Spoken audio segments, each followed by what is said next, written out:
1984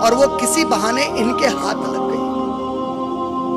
جیسے ہی وہ ان کے ہاتھ لگی، لگ بھگ 2500 صفحوں پر مشتمل وہ کتاب تھی، جس میں لگ بھگ 16000 جملے تھے۔ جب وہ کتاب پڑھے تو چمک کر اٹھ گئے، بولے کہ یہ کیا ہے؟ وہ کتاب کون سی تھی جانتے ہیں آپ لوگ؟ الشافی کی اصول کافی۔ کیا ہے کتاب کا نام؟ الشافی کی اصول کافی۔ یہ کتابیں بھی یہاں لایا ہوں میں۔ یہ کتاب آپ لوگوں کو میں چیلنج کرتا ہوں، مارکیٹ سے خرید کر بتا دیجیے۔ پہلے تو اگر آپ اس گھر کے ہیں تو آپ کو خرید بھی نہیں آنے دیں گے اس کے، اور اگر آپ اس گھر کے ہیں تو 100 بار تحقیق کریں گے کہ آپ ہیں کون، اس کے بعد اس کو ہاتھ لگانے دیں گے۔ اور جو مارکیٹ میں یہ کتاب ملتی ہے اس میں کئی ایڈیشنز ہیں، ایک وہ جو پبلک کے لیے ہے، ایک وہ جو صرف علماء کے لیے ہے۔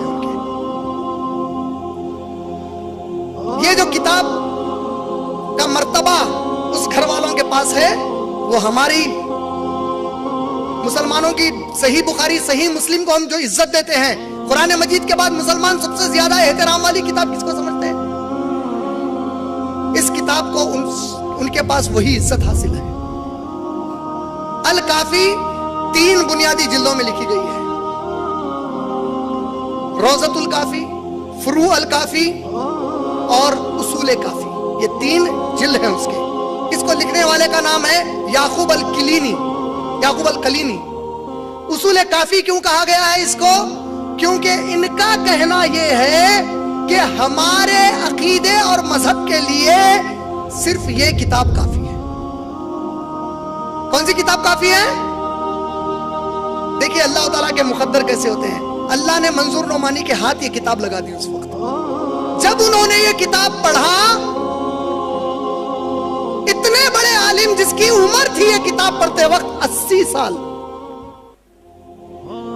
وہ کہتے ہیں اپنی کتاب میں میں چمک گیا اور مجھے محسوس ہوا کہ میں نے دین کی کوئی خدمت ہی نہیں کی۔ یہ کتاب، اچھا یہ جو کتاب میں لایا ہوں نا، وہ اس کتاب کی طرح نہیں ہے۔ یہ آپ کو ہر مارکیٹ کی دکان میں ملے گی، لیکن آپ کو آج پڑھنے کے لیے کیا چاہیے؟ Femina, Star World, Stardust, Frontline, The Week. یہ ماشاءاللہ اس کا جو کہے مجھے اردو نہیں آتی، اس کے لیے انگلش ترجمہ بھی موجود ہے۔ یہ دونوں کتابیں مارکیٹ میں ایزیلی اویلیبل ہیں۔ ہم نے اس کو حیدرآباد میں ہدا بک ڈپو سے خریدا ہے۔ آپ لوگ بھی لیجئے اپنے لیے انشاءاللہ۔ کتاب کا نام کیا ہے؟ خمینی، ایرانی انقلاب اور شیعت۔ Khomeini, Iranian revolution and the Shia faith. سمجھے کہ نہیں سمجھے؟ پیسے نہیں ہے لینے، لیتے نہیں لیتے۔ اب یہ کتاب میں سے میں کچھ مارکنگز کر کے لایا ہوں تاکہ آپ لوگوں کو سناؤں کہ ادھر والے صحابہ کی گستاخی میں کیا کیا کہتے ہیں۔ سننا چاہیں گے؟ نہیں سننا چاہیں گے؟ میرے کو معلوم ہے غیبتاں چغلیاں سننے کی عادت ہے، کب چھوڑنا؟ مولانا علی میاں ندوی رحمۃ اللہ علیہ اپنے پیش لفظ میں اس کتاب پہ لکھتے ہیں، حقیقتاً یہ کتاب کسی مقدمہ یا پیش لفظ کی محتاج نہ تھی۔ مولانا نے مجھے اس سعادت میں شریک کرنا چاہا اور اس کا ایک فائدہ ہوا کہ خدا نے مجھے خود بھی ایک دوسرے انداز سے اس مسئلے کا جائزہ لینے اور اس موضوع پر اپنے خیالات اور اپنے احساسات کا اظہار کی توفیق عطا فرمائی، جس کے نتیجے میں ایک مستقل رسالہ دین اسلام اور مسلمین اولین کی 2 متضاد تصویریں، عقائد اہل سنت اور عقائد فرقہ اتنا اشریہ کا تقابلی مطالعہ تیار ہو گیا۔ اس کے اوپر سائن مولانا علی میاں ندوی رحمۃ اللہ علیہ کی ہے، 2 نومبر 1984 کی انہوں نے سائن کی۔ ایرانی انقلاب کو اسلامی انقلاب کا نام دیا گیا۔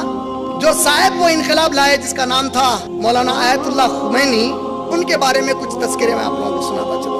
خمینی صاحب کا برپا کیا ہوا یہ انقلاب مذہب شیعہ کی اساس و بنیادی عقیدہ امامت اور اسی سلسلے کے دوسرے عقیدے امام آخر الزمان امام مہدی کی غیبت کبریٰ اور اس غیبت کبریٰ کے زمانے میں ولایت فقیہ کے اس نظریے کی بنیاد پر برپا ہوا ہے، جس کی خمینی صاحب نے مذہب شیعہ کی مختلف کتب حدیث کی بہت سی روایات سے استدلال کرتے ہوئے اپنی کتاب ولایت الفقیہ والحکومت الاسلامیہ میں پوری وضاحت اور تفصیل کے ساتھ بیان کیا. بہت ساری چیزیں ہیں, گاڑی اردو تھی, سمجھا دیتا ہوں. مولانا منظور نعمانی کہتے ہیں جو ایرانی انقلاب کو سب لوگ دھوکہ کھا گئے اسلامی انقلاب بول کر, جو خمینی صاحب وہ انقلاب لائے, انہوں نے ایک کتاب لکھی جس کا مختصر سا نام ہے حکومت الاسلامیہ, جس کتاب میں اصل انہوں نے وہ جس کو اسلامی انقلاب سمجھتے ہیں اس کی اصلیتیں بیان کی, ان کے احادیث کی کتابیں پڑھ کر اور ان کے احادیث کی کتابوں کی روشنی میں مولانا منظور نعمانی نے جو یہاں پر صفحہ نمبر کے ساتھ بس چیزیں بتائی ہیں آپ لوگوں کو بتاتا چلوں. کائنات کا ذرہ ذرہ ائمہ کی تکوینی حکومت ہے. کائنات کس کی ہے؟ اللہ نے آل عمران سورہ نمبر 3 کی آیت نمبر 27 میں ہم کو کہا قل کہو اللہم مالک الملک, اے اللہ کائنات کے اکیلے مالک, ذرے ذرے پہ کائنات کے صرف تیری حکمرانی. کیا کہا جا رہا ہے؟ کائنات کا ذرہ ذرہ ائمہ کی تکوینی حکومت ہے. صفحہ نمبر 52 پر ہے. ائمہ کا مقام ملائکہ, مقربین اور انبیاء و مرسلین سے بالاتر ہے. اللہ اکبر. امام خمینی کے پاس ائمہ کا مقام کیا ہے؟ انبیاء علیہ الصلوۃ والسلام کے برابر ہے. اور ہمارے مذہب کے ضروری اور بنیادی عقائد میں سے یہ عقیدہ بھی ہے کہ ہمارے ائمہ معصومین کو وہ مقام و مرتبہ حاصل ہے جس تک کوئی مقرب فرشتہ اور نبی مرسل بھی نہیں پہنچ سکتے. خمینی صاحب ایک اور چیز کہتے ہیں صفحہ نمبر 33 پہ اس کتاب کی 23 پر جو یہاں حوالہ ہے, اگر رسول اللہ صلی اللہ علیہ وسلم اپنے بعد کے لیے خلیفہ نامزد کرتے تو سمجھا جاتا کہ امت کو جو پیغام پہنچانا اللہ تعالیٰ کی طرف سے آپ کے ذمے کیا گیا تھا وہ آپ نے نہیں پہنچایا اور رسالت کا فریضہ ادا نہیں کیا. رسول اللہ صلی اللہ علیہ وسلم کی وفات کے بعد سب لوگ, اللہ اکبر, اسلامی انقلاب سے جو لوگ متاثر ہیں ایران کے, ان کو بتانا چاہ رہا ہوں بھائی کیسا اسلام کا انقلاب لایا انہوں. دیکھیے جو انہوں نے اسلام کا انقلاب لایا ان کا نظریہ کیا ہے. رسول اللہ صلی اللہ علیہ وسلم کے انتقال کے بعد, وفات کے بعد سب لوگ مرتد ہو گئے. سب لوگ مرتد کس کو بولتے معلوم ہے؟ جو مسلمان اسلام چھوڑ کے کوئی اور مذہب قبول کر لیتا اس کو مرتد بولتے. نبی صلی اللہ علیہ وسلم کے بعد سب لوگ مرتد ہو گئے سوائے 3 کے. میں نے عرض کیا وہ 3 کون تھے تو انہوں نے فرمایا مقداد بن الاسود, ابو ذر غفاری اور سلمان فارسی. اس پر اللہ کی رحمت ہو اور اس کے برکات. ان 3 کو چھوڑ کر سب مرتد ہو گئے اسلام سے. استغفر اللہ علیہ وسلم. ابھی سیمپل سے شروع کر رہا ہوں, ہوتے بھی ابھی تو خمینی کی کتاب ہے, یہاں ہے ہی نہیں ابھی. اس موقع پر راغب ستور اس واقع حقیقت کے اظہار میں کوئی مذاکرہ نہیں سمجھتا کہ ہمارے عوام اور کالجوں یونیورسٹیوں کے تعلیم یافتہ حضرات اور صحافیوں دانشوروں کا کیا ذکر. ہم جیسے لوگ جنہوں نے دینی مدارس اور دارالعلوموں میں دینی تعلیم حاصل کی ہے اور عالم دین کہے اور سمجھے جاتے ہیں, عام طور پر شیعہ مذہب کے بنیادی اصول و عقائد سے بھی واقف نہیں ہوتے سوائے ان کے جنہوں نے کسی خاص ضرورت سے ان کی کتابوں کا مطالعہ کیا. خود اس عاجز راقم کا حال یہ ہے کہ اپنی مدرسی تعلیم اور اس کے بعد تدریس کے دور میں بھی شیعہ مذہب سے میں اس سے زیادہ واقف نہیں تھا جتنا ہمارے عام پڑھے لکھے لوگ واقف ہوتے ہیں. اور واقعہ یہ ہے کہ اس کو واقفیت سمجھنا ہی غلط ہے. آپ بتانا یہ چاہتے ہیں کہ کئی ہمارے مسلمان پڑھے لکھے لوگ جب تک یہ کتابیں نہیں پڑھتے ادھر والے گھروں میں رہنے والوں کے بارے میں سمجھ ہی نہیں سکتے. اب آئیے ان کتابوں کے بعد حوالے آپ لوگوں کو شروع کرتا ہوں انشاءاللہ. اللہ اکبر. کشف الاسرار ایک اور کتاب ہے اس کے علاوہ, کشف الاسرار. اس میں لکھا ہے حضرت فاروق اعظم کو صراحتاً مانے کھلے طور پہ. فاروق اعظم کون ہے؟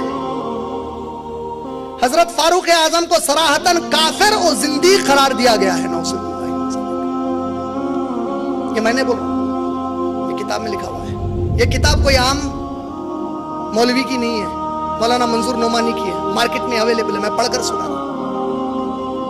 عمر رضی اللہ تعالیٰ عنہ میں رضی اللہ تعالیٰ عنہ کہہ رہا ہوں, وہاں لکھا ہوا نہیں ہے. اور عمر سے بالکل بعید نہیں تھا کہ وہ اس آیت کے بارے میں جس میں صراحت کے ساتھ امامت کے منصب پر حضرت علی کی نامزدگی کا ذکر